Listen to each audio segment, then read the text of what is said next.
भोलेनाथ को जिसने पूजा उसका ही उद्धार हुआ। अंतकाल में भवसागर में उसका बेड़ा पार हुआ। हर हर महादेव। आप सभी परम भक्तों को जय श्री सीताराम, जय श्री राधे श्याम। प्यारे भक्तों, पावन श्रावण माह में पावन शिव महात्म्य का अध्ययन करना अति पुण्य फलदायी होता है। शिव जी भगवान जी की कृपा से हमें इस लोक में सुखों की प्राप्ति होती है और अंत समय हमें मोक्ष की प्राप्ति होती है। हमने इस महात्म्य के प्रथम 22 अध्याय अध्ययन कर लिए हैं। जिन्होंने वो वाले अध्याय श्रवण नहीं किए, चैनल पर अपलोड वीडियो से श्रवण कर सकते हैं। हमने प्रथम 22 अध्यायों में भगवान शिव जी की महिमा के बारे में अध्ययन किया। सावन माह में आने वाले व्रतों, तिथियों, उनके देवी देवताओं के बारे में अध्ययन किया।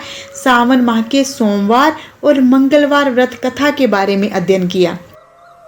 हमने स्वर्ण गौरी व्रत, नाग पंचमी, दुर्वा गणपति व्रतों के बारे में जाना। एकादशी से लेकर दशमी तक के व्रतों के बारे में जाना। शीतला अष्टमी व्रत के बारे में जाना। आशा दशमी व्रत के बारे में जाना। पवित्रारोपण क्या होता है और विधि क्या होती है उसके बारे में जाना। हमने श्री गणेश जी के संकट नाशन व्रत के बारे में जाना। श्रावण माह में किए जाने वाले कृत्यों के बारे में जाना। प्यारे भक्तों, आज हम अध्याय 23वां और 24वां करेंगे। अध्याय 23वें में हम कृष्ण जन्माष्टमी के बारे में जानेंगे। तो प्यारे भक्तों, कर लीजिए श्री गणेश जी को स्मरण। जय श्री गणेश जी और लगा लीजिए जयकारा हर हर महादेव जी का।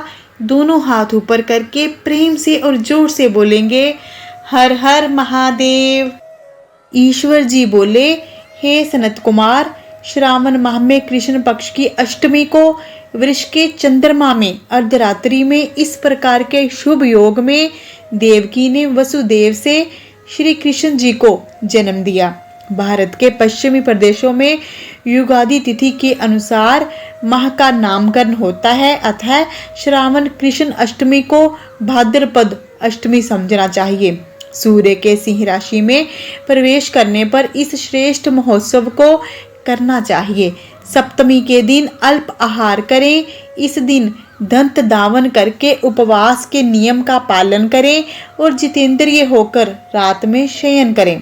जो मनुष्य केवल उपवास के द्वारा कृष्ण जन्माष्टमी का दिन व्यतीत करता है, वह 7 जन्मों में किए गए पापों से मुक्त हो जाता है। इसमें संदेह नहीं है।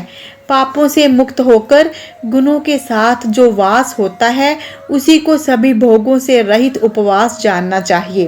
अष्टमी के दिन नदी आदि के निर्मल जल में तिलों से स्नान करके किसी उत्तम स्थान में देवकी का सुंदर सूती का ग्रह बनाना चाहिए, जो अनेक वर्ण के वस्त्रों, कलशों, फलों, पुष्पों और दीपों से सुशोभित हो और चंदन और अगरू से सुवासित हो। उसमें हरिवंश पुराण के अनुसार गोकुल लीला की रचना करें। उसे बाजों की ध्वनियों और नृत्य गीत आदि मंगलों से सदा युक्त रखें। उस ग्रह के मध्य में षष्ठी देवी की प्रतिमा सहित स्वर्ण, चांदी, ताम्र, पीतल, मिट्टी, काष्ठ अथवा मणि की अनेक रंगों से लिखी हुई श्री कृष्ण की प्रतिमा स्थापित करें।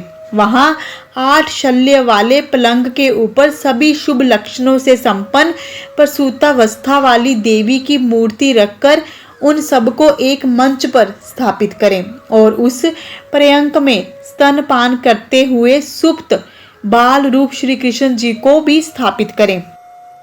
उस सूतिका ग्रह में एक स्थान पर कन्या को जन्म दी हुई यशोदा को भी कृष्ण के समीप लिखें। साथ ही साथ हाथ जोड़े हुए देवताओं, यक्षों, विद्याधरों और अन्य देव योनियों को भी लिखें और वहीं पर खड्ग और ढाल धारण करके खड़े हुए वासुदेव को भी लिखें। इस प्रकार कश्यप के रूप में अवतीर्ण वसुदेव जी, अदिति स्वरूपा देवकी, शेषनाग के अवतार बलराम, अदिति के ही अंश से प्रादुर्भूत यशोदा, दक्ष प्रजापति के अवतार नंद, ब्रह्मा के अवतार गर्गाचार्य, सभी अप्सराओं के रूप में प्रकट गोपिका वृंद, देवताओं के रूप में जन्म लेने वाले गोपगण, काल नेमी स्वरूप कंस, उस कंस के द्वारा वर्ज में भेजे गए वृषासुर, वत्सासुर, कुवलयापीड़, केशी आदि असुर, हाथों में शस्त्र लिए हुए दानव और यमुना दह में स्थित कालिये नाग, इन सबको वहां चित्रित करना चाहिए। इस प्रकार पहले इन्हें बनाकर श्री कृष्ण जी ने जो कुछ भी लीलाएं की हैं उन्हें भी अंकित करके भक्ति परायण होकर प्रयत्न पूर्वक 16 उपचारों से देव की इस मंत्र के द्वारा उनकी पूजा करनी चाहिए। वेणु और वीणा की धमनी के द्वारा गान करते हुए प्रधान किन्नरों से निरंतर जिनकी स्तुति की जाती है, हाथों में भृंगारी, दर्पण, धूर्वा, दधि कलश के लिए हुए किन्नर जिनकी सेवा कर रहे हैं, जो शैया के ऊपर सुंदर आसन पर भली भांति विराजमान है, जो अत्यंत प्रसन्न मुखमंडल वाली है और पुत्र से शोभायमान है, वे देवताओं की माता और विजय सुत सुता देवी देवकी अपने पति वासुदेव सहित सुशोभित हो रही हैं। उसके बाद विधि जानने वाले मनुष्य को चाहिए कि आदि में प्रणव और अंत में नमः से युक्त करके अलग अलग सभी के नामों का उच्चारण करके सभी पापों से मुक्ति के लिए देवकी, वसुदेव, वासुदेव, बलदेव, नंद और यशोदा की पृथक पृथक पूजा करनी चाहिए। उसके बाद चंद्रमा के उदय होने पर श्री हरि का स्मरण करते हुए चंद्रमा को अर्घ्य प्रदान करें। इस प्रकार कहना चाहिए, हे क्षीर सागर से प्रादुर्भूत, हे आत्रि गोत्र में उत्पन्न, आपको नमस्कार है। हे रोहिणी कांत, मेरे इस अर्घ्य को आप स्वीकार कीजिए। देवकी के साथ वासुदेव, नंद के साथ यशोदा, रोहिणी के साथ चंद्रमा और श्री कृष्ण जी के साथ बलराम की विधिवत पूजा करके मनुष्य कौन सी परम दुर्लभ वस्तु को नहीं प्राप्त कर सकता है। कृष्ण अष्टमी का व्रत 1 करोड़ एकादशी व्रत के समान होता है। इस प्रकार से उस रात पूजन करके प्रातः नवमी तिथि को भगवती का जन्म महोत्सव वैसे ही मनाना चाहिए जैसे श्री कृष्ण जी का हुआ था। उसके बाद भक्ति पूर्वक ब्राह्मणों को भोजन कराना चाहिए और उन्हें जो जो अभिष्ट हो गौ, धन आदि प्रदान करना चाहिए। उस समय यह कहना चाहिए, श्री कृष्ण मेरे ऊपर प्रसन्न हो, गौ और ब्राह्मण का हित करने वाले आप वासुदेव को नमस्कार है, शांति हो, कल्याण हो, ऐसा कहकर उनका विसर्जन कर देना चाहिए। उसके बाद मौन होकर बंधु बांधवों के साथ भोजन करना चाहिए। इस प्रकार जो प्रत्येक वर्ष विधान पूर्वक कृष्ण और भगवती का जन्म महोत्सव मनाता है वह यथोक्त फल प्राप्त करता है। उसे पुत्र, संतान, आरोग्य और अतुल सौभाग्य प्राप्त होता है। वह इस लोक में धार्मिक बुद्धि वाला होकर मृत्यु के बाद बैकुंठ लोक को जाता है। हे सनत कुमार, अब इसके उद्यापन का वर्णन करूंगा। इसे किसी पुण्य दिन में विधि पूर्वक करें। 1 दिन पूर्व 1 बार भोजन करें और रात में हृदय में विष्णु जी का स्मरण करते हुए शयन करें। इसके बाद प्रातः काल संध्या आदि कृत्य संपन्न करके 1 पल अथवा उसके आधे अथवा उसके भी आधे पल सुवर्ण की प्रतिमा बनवानी चाहिए और इसके बाद रचित मंडप में मंडप के भीतर ब्रह्मा आदि देवताओं की स्थापना करें। इसके बाद वहां तांबे अथवा मिट्टी का एक घट स्थापित करें और उसके ऊपर चांदी या बांस का एक पात्र रखें। उसमें गोविंद की प्रतिमा रखकर वस्त्र से आच्छादित करके व्यक्ति 16 उपचारों से वैदिक और तांत्रिक मंत्रों के द्वारा विधिवत पूजन करे। इसके बाद शंख में पुष्प, फल, चंदन, नारिकेल फल सहित शुद्ध जल लेकर पृथ्वी पर घुटने टेक कर ये कहते हुए देवकी सहित भगवान श्री कृष्ण को अर्घ प्रदान करें। कंस के वध के लिए, पृथ्वी का भार उतारने के लिए, कौरवों के विनाश के लिए और दैत्यों के संहार के लिए आपने अवतार लिया है। हे हरे, मेरे द्वारा प्रदत्त इस अर्घ को आप देवकी सहित ग्रहण करें। इसके बाद बुद्धिमान को चाहिए कि चंद्रमा को पूर्वोक्त विधि से अर्घ प्रदान करे। पुनः भगवान से प्रार्थना करें, हे जगन्नाथ, हे देवकी पुत्र, हे प्रभो, हे वसुदेव पुत्र, हे अनंत, आपको नमस्कार है। भवसागर से मेरी रक्षा कीजिए।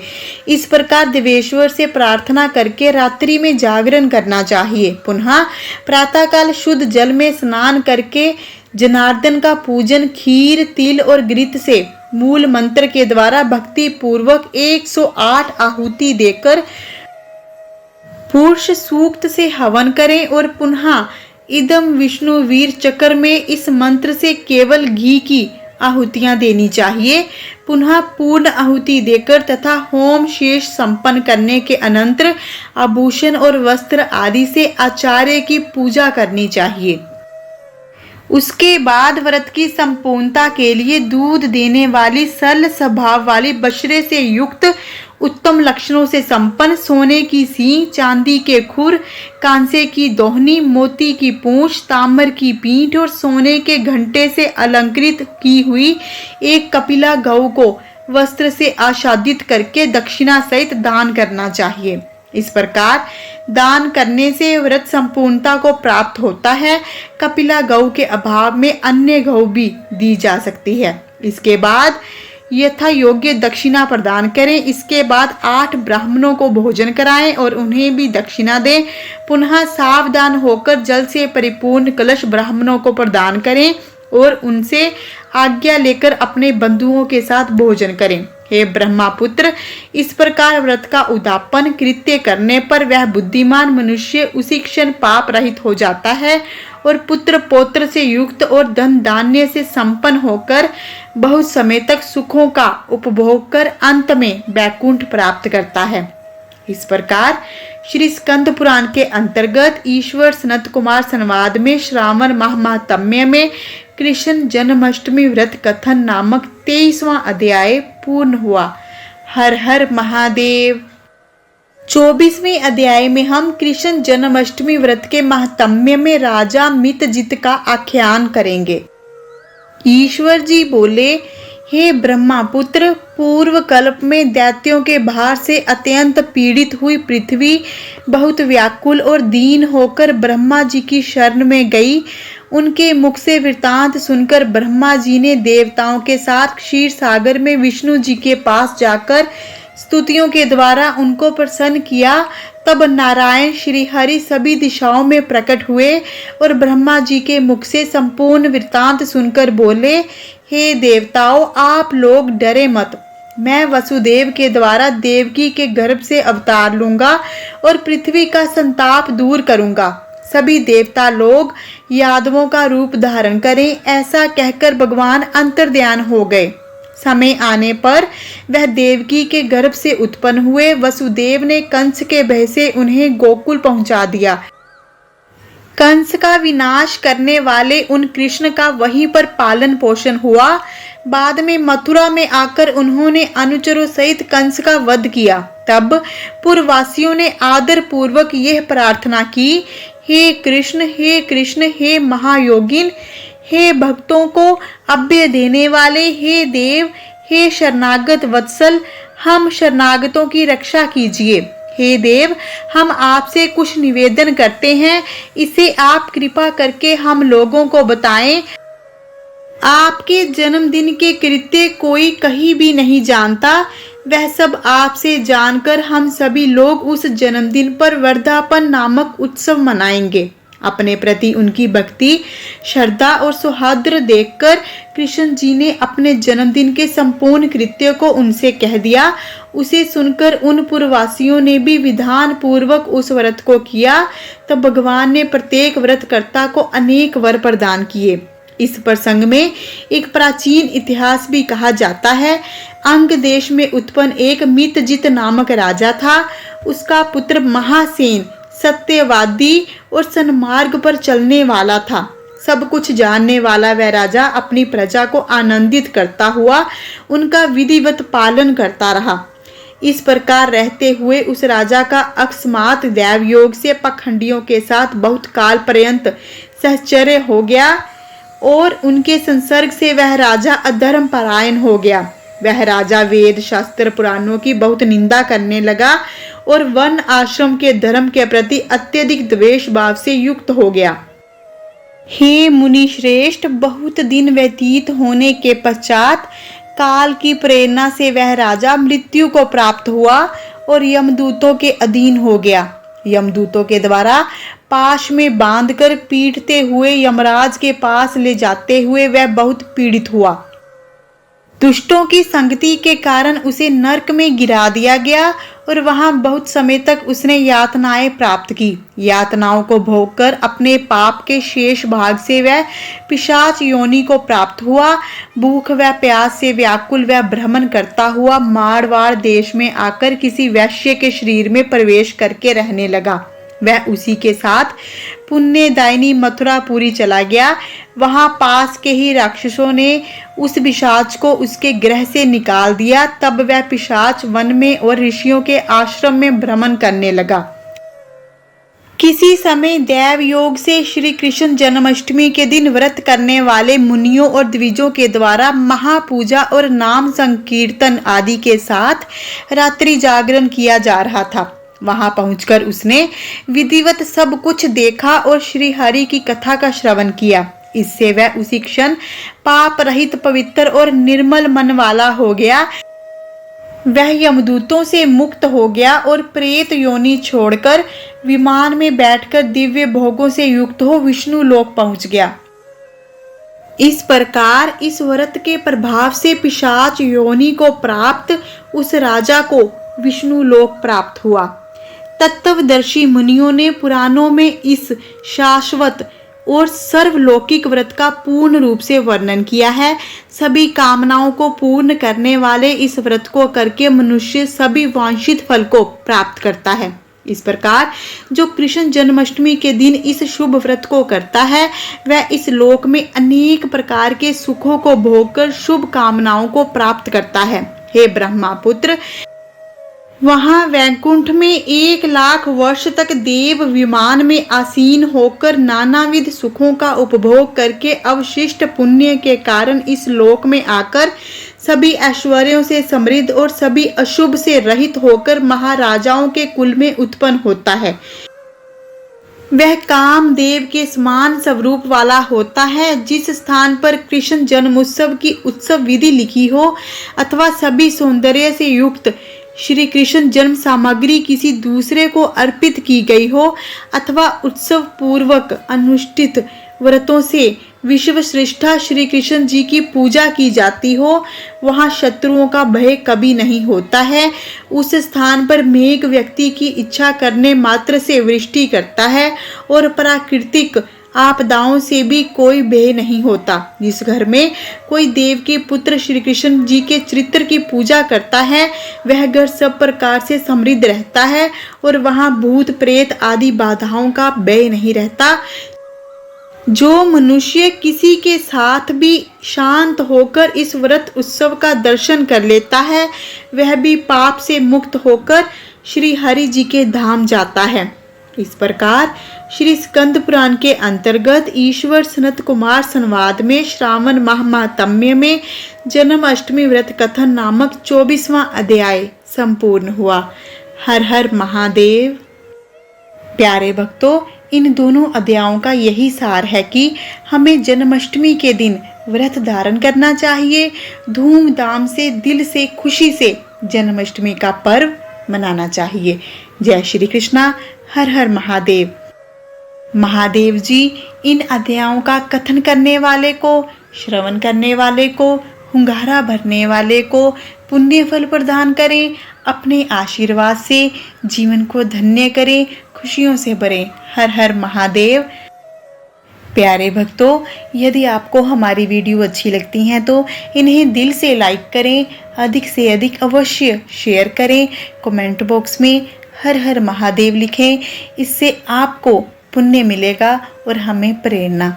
यदि आप हमारे चैनल पर नए हैं तो कृपा करके हमारे चैनल परम दिव्य शक्ति को सब्सक्राइब कर लीजिए और बन जाइए हमारे इस परम दिव्य सफ़र में हम सफ़र।